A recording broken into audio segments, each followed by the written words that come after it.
नमस्कार, आप सभी को मेरा नाम अशोक वीर यादव एडवोकेट और मैं आप सभी के लिए लीगल एडवाइस और वीडियोस अपलोड करता हूं जो कि आप सब लोग उसको लाइक करते हैं, पसंद करते हैं, शेयर करते हैं और सब्सक्राइब भी करते हैं और अब तक नहीं किया है तुरंत करिएगा, बेल आइकन भी प्रेस करिएगा ताकि दूसरे लोग भी इस जानकारी को प्राप्त कर सकें। आज का जो वीडियो है वो किसी भी लीगल एडवाइस पर नहीं है, मतलब कानूनी जानकारी आपको नहीं है। आज का जो वीडियो है वो घर परिवार को में होने वाली प्रक्रियाएं, होने वाली चीज़ें जिनकी वजह से आप सेक्शन 498A या मेंटेनेंस या डीवी तक या कोर्ट कचहरी के चक्कर आप लगाने शुरू कर देते हैं। तो आज उसी के बारे में ये वीडियो है। अगर आप इस चैनल पर नए हैं तो सब्सक्राइब करिएगा और इस वीडियो को पूरा ज़रूर देखिएगा, क्योंकि आपको जो घर में होने वाली चीज़ें हैं जिनकी वजह से इंसान घर से निकल के बाहर कोर्ट में जाता है और कोर्ट से हाई कोर्ट से सुप्रीम कोर्ट तक जाता है, उन सभी चीज़ों को आपको समझना है कि वाक़ई इन सब चीज़ों से की वजह क्या है? क्योंकि परिवार टूटना और टूटकर कोर्ट तक पहुँचना या फिर उसके बाद भी पत्नियाँ जो है वो पति पर इतने-इतने गलत आरोप लगा देना, ये सब इनके पीछे कारण क्या है? क्योंकि जहाँ पर आप कारण समझ जाएँगे, तो हो सकता है कि आप अपने जीवन में ऐसे कारण ना करें। क्योंकि मेरा जो अनुभव है, एक्सपीरियंस है, मैं अब तक बहुत सारे केस महिलाओं के, पुरुषों के लड़ चुका हूँ। जिसमें कि मेंटेनेंस है, डीबी है, सेक्शन 498 है, 376 है, 354 है, ऐसे कई प्रकार के जो केसेस हैं वो। लेकिन इन सब चीज़ों में कॉमन एक चीज़ निकल कर आती है कि पत्नी कितना भी अपने पति के ऊपर केस कर ले, चाहे वो सेक्शन 498A का कर ले, मेंटेनेंस डीबी कर ले, बाद में कहती यही है कि सर मुझे तो रहना है, इसके साथ ही है। ऐसी परिस्थिति आती क्यों है? मतलब कि आप जिस पति के साथ रहना चाहती हैं, उसके बावजूद भी आप अपने पति को जेल भिजवाने का काम करती हैं, सेक्शन 498A का केस कर देती हैं, मेंटेनेंस का केस कर देती हैं, डीवी का केस कर देती हैं। और भी मतलब जो संगीन अपराध है 376, 354 ऐसे भी अपराध लगा देते हैं, कहीं न कहीं गुस्से में, क्रोध में आने में। और यही गुस्सा जो है वो आपका घर बर्बाद कर देता है। चाहे वो पति का हो या पत्नी का हो। पति घर में दिखा देता है गुस्सा, पत्नी पे हाथ उठा देता है, वो मारपीट करना शुरू कर देता है। पत्नी की ज़बान चल जाती है ज़्यादा, ज़्यादा वो बोल जाती है गुस्से में कुछ और इसी वजह से पति के हाथ उठ जाते हैं, तो फिर दोनों में झगड़ा बढ़ जाता है।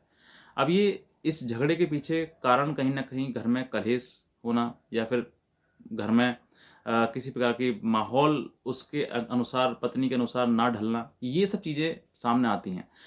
आज जैसे अब एक एक कॉमन एग्ज़ाम्पल है, पति-पत्नी दोनों जिस समय शादी होती है, मतलब पति-पत्नी के बंधन में बंधते हैं, उससे पहले जो है, वो हो सकता है कि अनजान हों। मैं उनकी बात नहीं कर रहा जो किसी प्रकार रिलेशन में हैं शादी से पहले, मैं उनकी बात नहीं कर रहा हूँ। लेकिन हाँ, अरेंज मैरिज यानी कि अरेंज मैरिज जो होती है उसमें अनजान होते हैं शादी से पहले तक।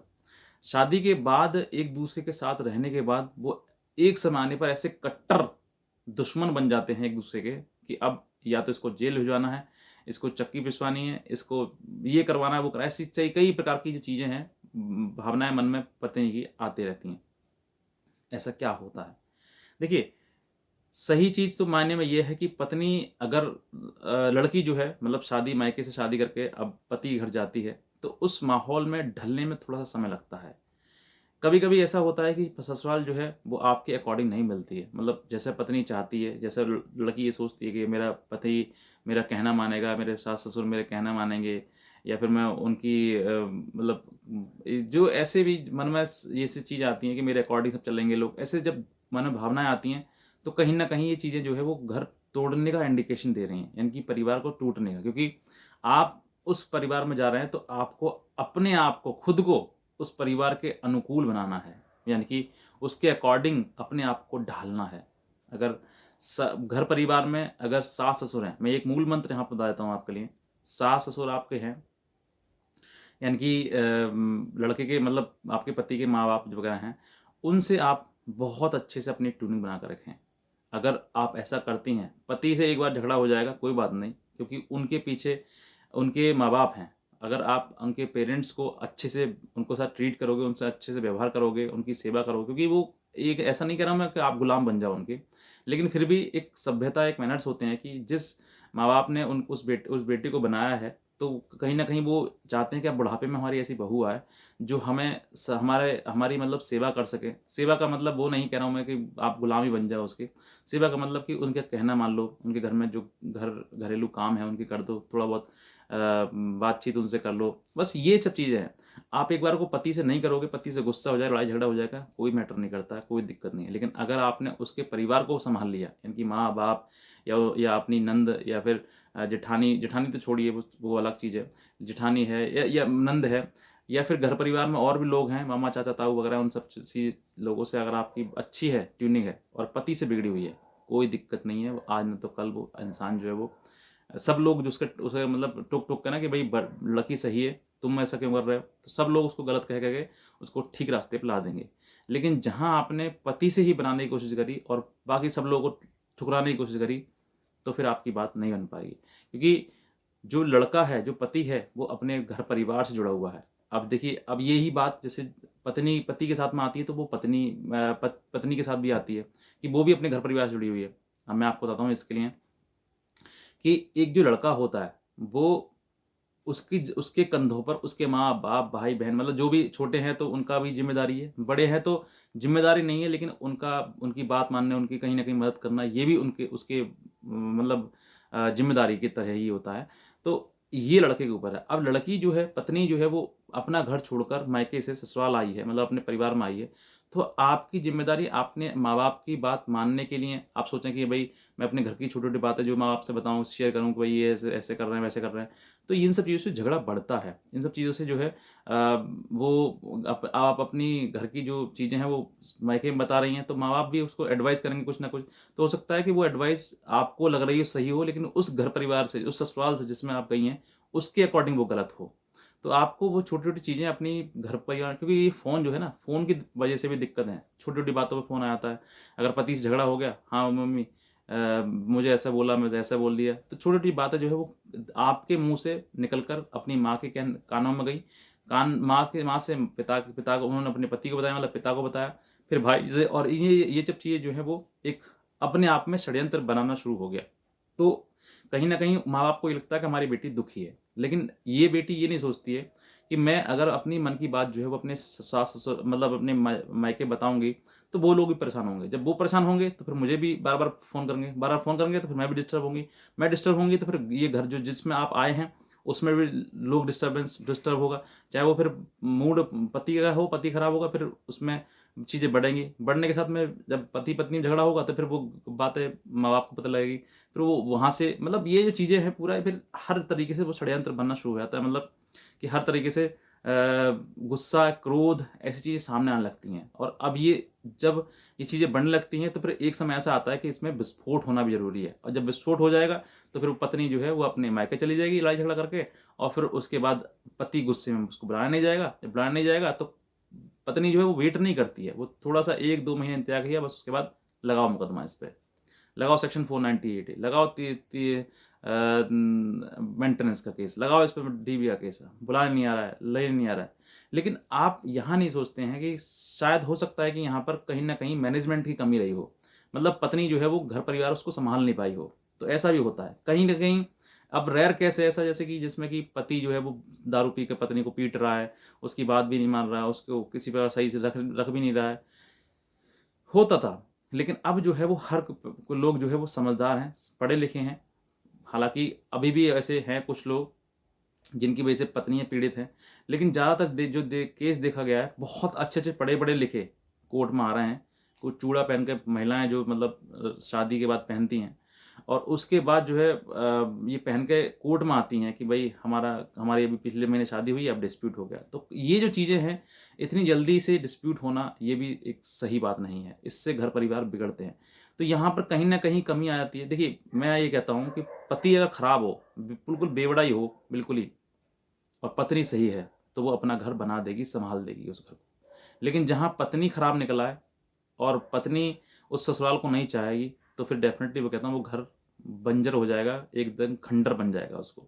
तो ये जो चीज़ें हैं, ये पत्नी को समझनी है। अगर पत्नी समझदार होगी तो पति आज ना तो कल सुधर जाएगा, सँभल जाएगा। लेकिन जहाँ पत्नी बिगड़ जाती है, या पत्नी मक्कार हो जाती है, या वो कहना नहीं मानती है, या फिर गलत तरीके से अपने पति या पति के पक्ष को झुकाना चाहती है, उनके साथ में उनके ऊपर केस करना चाहती है, तो फिर ये जो चीज़ें हैं वो एक कहते हैं ना एक बिगाड़ की तरफ ले जाते हैं और आने वाले समय में जो है वो दोनों का जीवन जो समाप्त हो जाता है, खराब हो जाता है।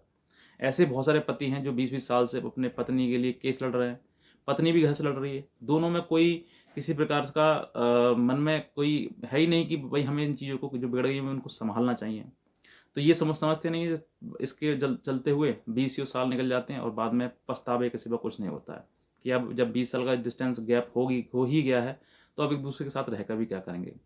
और यही चीज़ें जो है जब ज़्यादा चीज़ें बढ़ जाती हैं तो फिर एक दूसरे के ऊपर केसेस करने के समय आ जाता है कि भाई अब केस किया जाए। ऐसे कल ही की बात है, मेरे पास एक महिला का फ़ोन आया जिन्होंने 10 साल से अपने घर पर रह रही थी और उनके बीच में बता रहे थे कि सर कोई ज़्यादा झगड़ा नहीं था, बस छोटी-मोटी बात थी, उन पे मैं घर मायके चली आई और फिर वो आज तक बुलाने नहीं आए। तो अब जो है बुलाने नहीं आए तो इसका मतलब कहीं न कहीं झगड़ा है। उसको झगड़ा करके तो कभी ससुराल से आना ही नहीं चाहिए। ससुराल में एक आपके कई बार झगड़ा हो गया, तो झगड़ा जिस समय हो रहा है, उस समय गुस्से में बैग उठाया चल दिए, ऐसा नहीं करना चाहिए। थोड़ा-सा रुको, समझो, अगर लग रहा है कि चीज़ें थोड़ा ठीक हो जाए, नॉर्मल हो जाए, पति से परमिशन ले लो कि भई हमें जाना है कुछ दिनों के लिए, 10 दिन, 15 दिन।